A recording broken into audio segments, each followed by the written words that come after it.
Boa tarde, galerinha do terceiro ano. Tudo bem com vocês? Hoje vamos dar início à nossa aula de hoje de ciências, falando sobre os insetos. Então, hoje vamos lá na página 255, que a tia vai estar explicando e lendo com vocês. Deixa eu compartilhar aqui a páginazinha do nosso livro.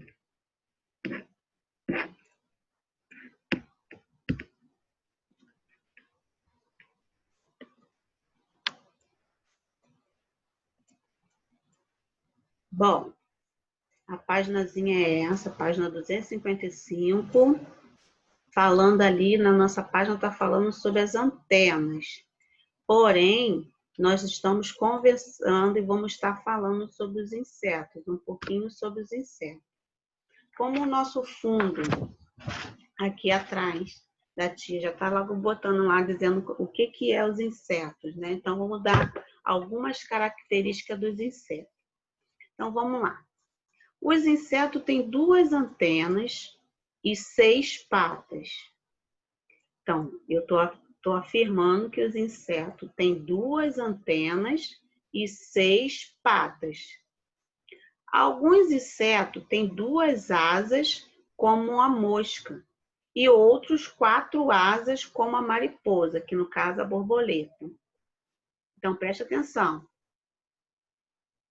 Os insetos têm 2 antenas e 6 patas. Porém, alguns insetos têm 2 asas, como a mosca, e outra 4 asas, como a mariposa, que é a borboleta. Tá? Então, o inseto ele tem 2 antenas e 6 patas. Tem 2 asas ou 4 asas, dependendo do tipo de inseto, né? Eles nascem de ovos, mas é uns ovos sem casca, né? Porque são ovos pequenos. Não têm ossos, então eles são considerados animais invertebrados. Então, olha as características dos insetos. Tem 2 antenas, 6 patas, tem 2 asas ou 4, dependendo do inseto. Nascem de ovos, não têm ossos e eles são chamados de invertebrados. Combinado aí? Tudo direitinho? Agora vamos para o nosso livro, que no nosso livro diz o seguinte. No livro diz o seguinte, na página 255, está dizendo aqui, as antenas. Então, a gente vai falar um pouquinho aqui no nosso livro, fala mais sobre a antena, a função da antena dos insetos. Então, vamos lá. As antenas dos animais têm diferentes funções, sublinham isso. Essa partezinha aqui, ó. As antenas de alguns animais têm diferentes funções. Sublinharam? Logo em seguida, dependendo da sua espécie, funcionam como órgãos sensoriais. Que órgãos sensoriais que são esses? São os órgãos dos sentidos, né? Que permite que os animais percebam o ambiente de uma forma. Aí a forma, tocando com tato, com o paladar, sentindo o gosto da coisa, o olfato, sentindo o cheiro, e a audição, que é escutando. Então, esse órgão sensorial que está se referindo aqui é os órgãos do sentido. O tato, o paladar, o olfato e a audição. Tá bom? Então, outros animais também podem sentir o movimento do ar e alterações na temperatura ao redor através de suas antenas. Então, sublinham isso aqui, ó. Órgão sensorial que permite os animais perceber o ambiente da forma de tato, paladar, olfato e audição. E outros também sentir o movimento do ar e a alteração da temperatura ao redor deles. Então, sublinha isso aí tudo. Sublinhar? Continuando. Aqui o livro está mostrando algumas imagens de animais com antenas e as suas funções. Então, vamos ver as funções de cada uma delas. Então, tá assim. A borboleta, né? Então, o primeiro desenho, a primeira figura é uma borboleta. Então, as antenas das borboletas têm a função de perceber os cheiros. Então, para que serve a antena das borboletas? Para sentir o cheiro. O cheiro. E já aqui do caracol, né? Porque aqui eu desenho a imagem aqui do caracol. Então, vamos lá. Qual é a função dessa anteninha aqui do caracol? As pontas das antenas dos caracóis estão os seus olhos. Então, olha só, a borboleta, ela sente o cheiro. Já o caracol, ele enxerga pelas antenas. Então, as antenas dos caracóis que estão os seus olhos. Então, a próxima figura. Isso aqui é uma formiga, né? Então, vamos ver qual é a função da antena das formigas. As formigas usam suas antenas para o toque e também para sentir o cheiro. Então, ela toca nas coisas e ela também sente o cheiro. Então, a antena dela serve para isso, porque é onde ela vai em busca do seu alimento. Então, ela vai tocando nas coisas e sentindo o cheiro.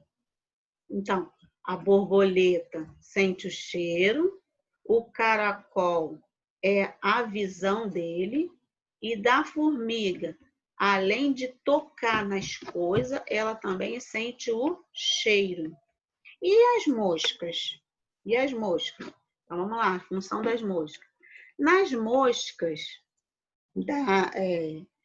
moscas da fruta, são usadas para detectarem as frequências das batidas das asas do companheiro. Então, preste atenção. As antenas delas, ela serve para quê? Detectar o barulho, não é? Então, é o som, né? Então, ela usa como audição. Então, ela escuta o batimento cardíaco, né? A batida das asas, né? De outros animais. Não é o batimento cardíaco, sim, é o batimento das asas de outros animais, que no caso as outras moscas que estão ao redor, correto? Então, a gente já falamos aqui que os insetos, eles são invertebrados, né? Porque eles não têm ossos, eles nascem de ovos. Alguns insetos têm 2 asas, outros 4 asas. E os insetos ele tem 2 antenas e 6 patas.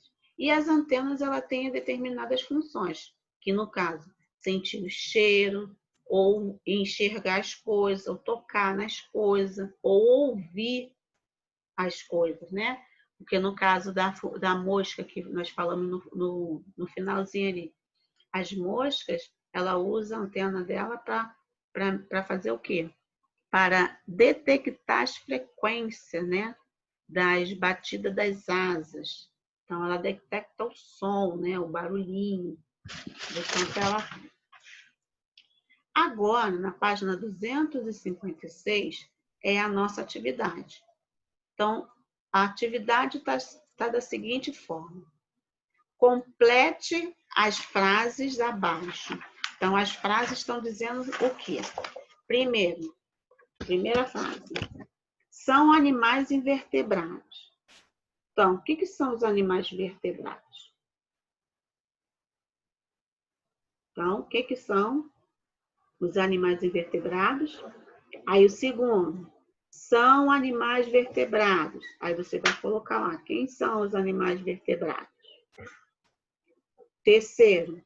São animais vivíparos. Então, quais são os animais vivíparos? E quarto, são animais ovíparos. Então, quem são os animais ovíparos? Então, vocês vão colocar, são animais invertebrados. Então, você vai me citar exemplo desses animais. Então, quais são os animais invertebrados? São animais vertebrados. Então, quais são os animais que são vertebrados? Quais são os animais vivíparos? Quais são os animais ovíparos? Então, vocês vão botar aí, dar um exemplo de um animal para completar a frase. Correto? Então, o número 2 está assim. Para que servem as antenas dos animais? Olha lá, que as antenas dos animais têm várias funções. Então, ela serve para isso, isso e isso. Então, é isso que eu quero que vocês coloquem. Tá? Agora, terceira. Qual a diferença entre animal vertebrado e animais invertebrados? Qual a diferença de um para o outro? O animal vertebrado é assim, assim, assim, assim. O animal invertebrado é assim, assim, assim, assim. Entenderam? É assim que a questão está pedindo, tá? E o número 4 e o último está dizendo assim. Marque com um X o único animal invertebrado. Qual desses animais aí citados é um animal invertebrado? Para isso, você vai marcar um X. Um X. Então, os animais estão aí, ó. O cavalo, o macaco, o polvo e o gato. Então, qual desses 4 animais aí são os animais, é o animalzinho invertebrado? Então, você vai colocar um X. Então, essa é a única questão, a única página de exercício. A gente encerrou o conteúdo de ciência e depois a gente vai começar a fazer a revisão, tá? Além da página 256, vocês vão fazer, vocês também podem estar montando o Caio e a Drica das 2 páginas logo a seguinte, que é os bonequinhos da NetBill, que corresponde o nosso livro, então, a nossa historinha do livro. Então, vocês podem estar recortando e montando os bonequinhos. Teve alunos na aula passada que perguntou se podia fazer. Eu falei que podia já fazer. O do primeiro trimestre já podia já ter feito, como teve até na aula lá, presencial, a Rebeca Valéria, isso, a Rebeca Valéria. Ela já tinha cortado, já tinha montado e a mostrou para os colegas que já tinha feito. Então, vocês podem estar fazendo sim. As 2 do primeiro bimestre e esses 2 aqui do segundo. É o Caio e a Drica, tá? Então, monta direitinho, bem bonitinho, cola aqui na aula do Zoom, a tia vai estar perguntando quem é que fez para estar mostrando, tá bom? Qualquer dúvida é só procurar a tia está tirando as dúvidas e até mesmo na própria aula, tá? Porque na aula a gente vai tirar as dúvidas e vai fazer a correção dessa atividade. Porém, também estou aqui avisando que vai ser deixado lá na secretaria da escola a atividade de revisão para a prova. E estarei colocando também, junto no grupo, os conteúdos da matéria que vai cair na prova, tá bom? Apesar que vocês já sabem que é todo o conteúdo que nós demos, mas aí eu vou especificar direitinho para vocês poderem estar estudando e depois a gente fazer a correção da atividade de revisão que eu vou deixar lá na secretaria da escola, tá bom? Então, fique com Deus e até a próxima aula.